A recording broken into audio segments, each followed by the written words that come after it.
writing up our analysis. So for your assessment, there are 3 things that I'm going to get you to write up. You need to have at least two of these correct for achieved. But I want you to write all 3 so that you have a backup in case you make a mistake. So the features are, we need to talk about the shape of the data, we need to look at what the centre is and compare that, and we've also got to look at the spread of the data and compare that. For merit, we will go on and we will justify it, so we're going to give evidence as to why we've decided what we did. So the first thing we're going to do is look at the shape, and what I want you to do is, first and foremost, is we're going to draw a line over the top of your data and match to one of these shapes that I'm going to show you. So a normal distribution looks like this. It's a lovely hill shape, there's a single peak in the middle, both sides are symmetric, and sometimes we talk about it having a bell-shaped curve. If we're talking about left skewed data, then this is the distribution and what it looks like.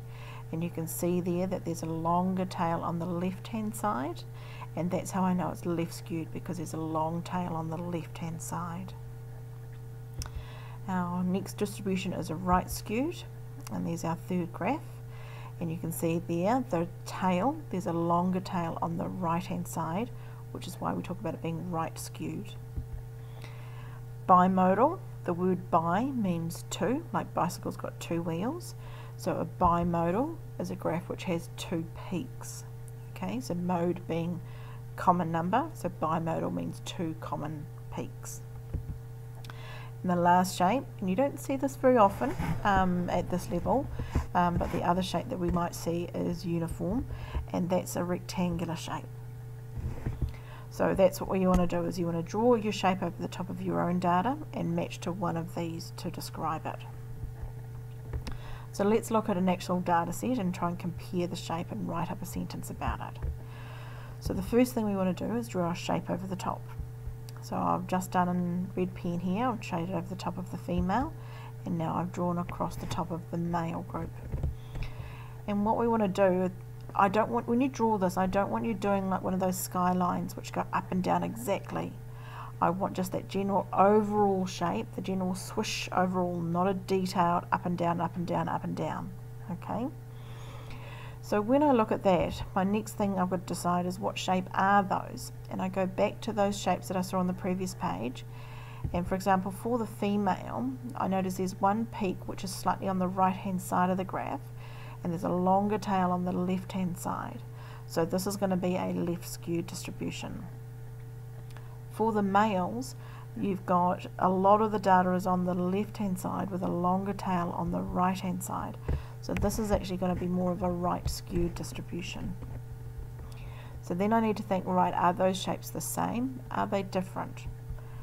And now I'm going to write up a sentence, and I'm going to say, for my sample, I've noticed that the shape of the males and female bag weights have different shapes.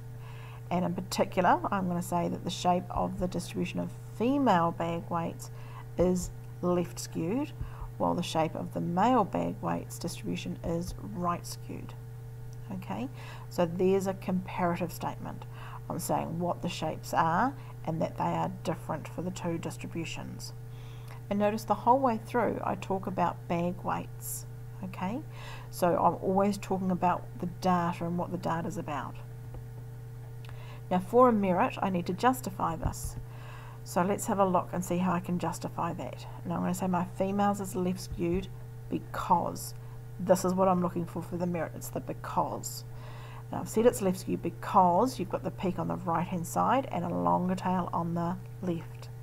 Whereas the males being right skewed, I've said it's because there's a longer tail on the right hand side. So that's the addition you would add for the merit. Now let's have a look at comparing the centre. So what I want to do is, first of all, is find the median of each group.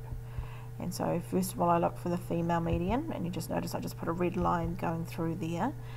And on your data set, remember, you will have the summary statistics on the side of the graph, so you can read these numbers straight off rather than have to read them off the graph. So that's a median of about 3,700, and the male median is about 3,000, and this is in grams. So now I want to find the difference in that median. So there's that blue arrow showing I want that difference between, that's what I'm looking for. And so I've just calculated that difference and said, right, 3,700, take away 3,000 is a difference of 700 grams. Now I'm going to ask myself which median is bigger. So is it the male median or the female male, which is bigger? And in this case I've noticed the female median is bigger because that's at 3,700. Now how much bigger is that median? That median is bigger by 700 grams. So this is what I need to write in my sentence. I need to talk about how the female median is bigger than the male median by about 700 grams. So that's what I'm going to say. I notice my median bag weight of the females is bigger than the males by about 700 grams. Now for merit, I need to justify this. I need some evidence. So the evidence, because the median weight for female school bags is 3,700 and the median weight of the males is 3,000. So I'm using the actual medians as my evidence or my justification of it. Now for comparing the spread. So this is the third feature that we need to do. So we're going to look at the width of the boxes and see, are they about the same size? So you can see here I'm just drawing some red lines to represent how wide the box is. And remember that box is my interquartile range, which is the middle 50% of my data. Okay, so it's looking around about that centre, how much spread there is around the centre.